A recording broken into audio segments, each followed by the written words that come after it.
và được cho và được tin tưởng rằng có thánh tích của chính Thánh Anna khi mà giáo hội tặng cho Bắc Mỹ một thánh tích của Thánh Anna thì đã được chia làm hai. Một thánh tích được để tại đền Thánh Anna bên Quebec ở Canada và phần còn lại là được để tại đây. Thì như là trong cái phần chầu thánh thể, các anh chị có thể vào để mà viếng thánh tích của Thánh Anna để hôn kính xương thánh, để xin ơn lành của Thánh Anna qua sự bầu cử của Thánh Anna. Và ngày hôm nay theo lời đề nghị của cha Định, đáng lẽ thì cha Định sẽ là người nói chuyện với chúng ta chiều hôm nay, nhưng mà cha Định phải có công việc đi gấp, cho nên ngài đã nhờ một người đã được hưởng cái ơn lành của Thánh Anna, đó là bà Pauline C, để giới thiệu với tất cả quý vị. Và cái người mà giúp bà Pauline C để mà truyền lại tiếng Việt cho chúng ta ngày hôm nay là anh Lê Đăng Ân. Okay, now I would like to introduce you with all my friend here. Okay, so who very religious and very loved Saint Anne, and now you have a witness of the Saint Anne miracle. So please tell them what you experience. So Pauline, say.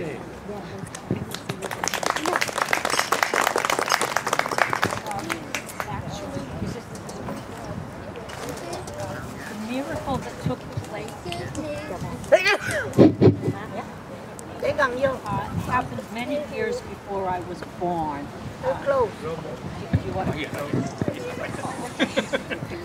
Okay, I said the miracle that took place here.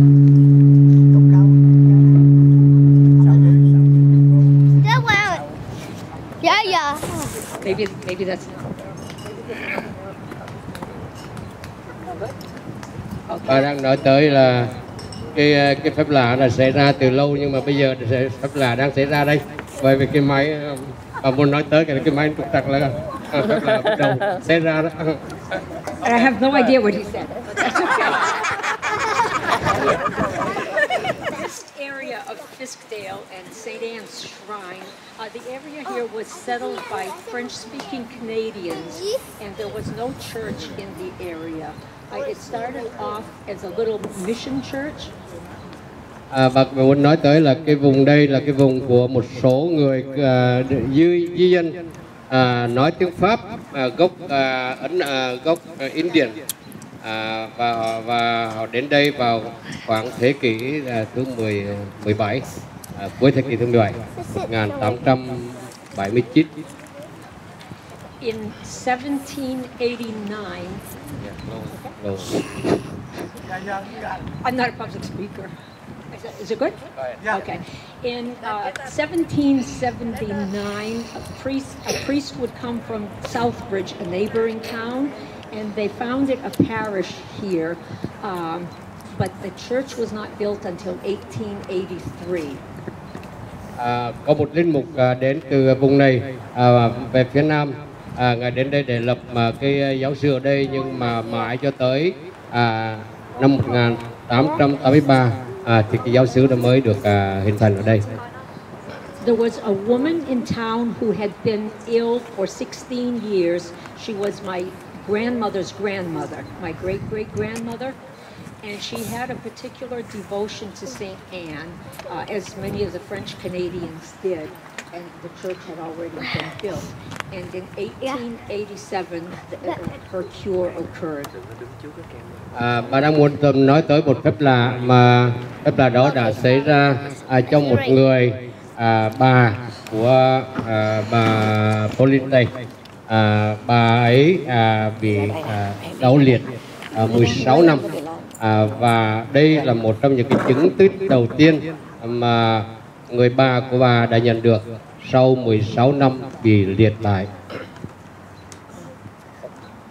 At the feast day of St. Anne, the woman named Marie Hood, Mrs. Jean-Baptiste Hood, wanted to come to church to receive communion during the novena, and her family brought her to church, and she went up to the altar.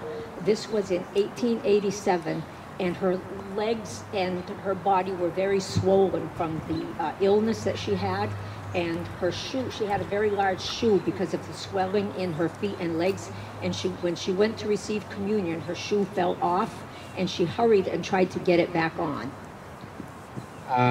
Bà đã bị liệt 16 năm và cái chân của bà lúc nào đi thì cũng rất là khó khăn, và phải mang một cái chiếc giày rất là khó khăn.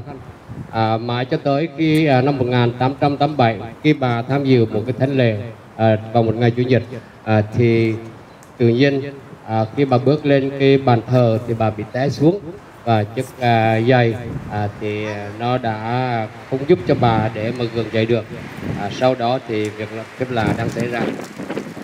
And that afternoon, the priest went to visit her, and he told her that he felt that when her shoe fell off at the altar, that it was a sign from God, and if it happened again, to just leave her shoe there at the altar. Vị linh mục đến và nói với bà là bảo là cái chiếc giày của bà bị văng ra khỏi chân ở tại đó, thì nên hãy để đó như là một cái dấu, một cái chứng tích mà Thiên Chúa đang muốn dùng để nói rằng cái việc làm, cái bàn tay của Thiên Chúa đang nhúng vào cái hiện tượng và bà đang sẽ nhận được. 1 year later, on the same day during the novena or on the feast day, I'm not sure exactly which, she went to the altar to receive communion, and the same thing happened. Her shoe fell off again, and she left it there, and she immediately felt cured. She was able to walk, and in that time there were no automobiles. Her husband was going to get the carriage and the horse and buggy to bring her home, and she said, "No, I can walk," and she walked home. Một năm sau, hiện tượng đó cũng lại xảy ra. Khi bà bước lên bàn thờ và bà nhận mình Thánh Chúa, thì bà bị té và chiếc giày văng ra. Nhưng mà sau khi đó rồi thì gia đình và những người xung quanh cố gắng giúp cho bà để bà mang giày và bà có thể đi lại. Nhưng mà bà bảo là bây giờ tôi không cần giày nữa, và bà có thể đi bộ được. Sau 16 năm bài liệt, đây là cái hiện tượng, một phép lạ mà bà cố của bà này đã nhận được, và bà muốn làm chứng cái chuyện đó cho mọi người được thấy rằng ở nơi đây Thiên Chúa và dùng cái bàn tay của bà Thánh Anna để ban phát ân huệ xuống cho con cái của Ngài. And the afternoon of the miracle, people in town had heard what happened, and they all arrived at the church. And Mrs. Hood she walked, and she led a procession of people, and it was the beginning of the processions in honor of St. Anne's at the shrine. Buổi chiều hôm đó thì là cả dân làng và các những người khắp ở cái vùng này đều nghe cái hiện tượng đó xảy ra, và họ đến đây để mà xem coi cái sự thật đó nó xảy ra như thế nào. Và trong cái lúc đó, buổi chiều đó, thì bà Mary Jean-Baptiste Hood sẽ đi vòng quanh nhà thờ để cho mọi người chứng kiến là Thiên Chúa đang biến cái phép lạ, để cho mọi người làm chứng cái hiện tượng đó nó xảy ra tại đây. In 1887, a relic was received from St. Anne de Beaupré, part of the wrist bone of St. Anne, and there's a small relic in the little shrine area in the church, and there's another relic that they use for veneration. When I was a child, we had the veneration of the relic every Sunday, but that is no longer, doesn't happen anymore. Mãi cho tới năm 1889 thì là một mẫu xương thánh của bà Thánh Anna được gửi về đây, và họ là tổ chức một cái nghi thức để bắt đầu gây dựng cái đền thánh này. And Mrs. Hood lived for 25 years after her cure, and at the age of 77, it was a day in February. It was very cold. She lived just a little, not far from here, down the road, and she walked up. She wanted to go to confession, so she walked up Route 20, walked the hill, and she went to confession, and then she went to the altar to say her penance, and she died at the altar. Tới năm 1887, sau 25 năm, bà được ơn chữa lành và bà đã sống một cuộc sống rất bình thường.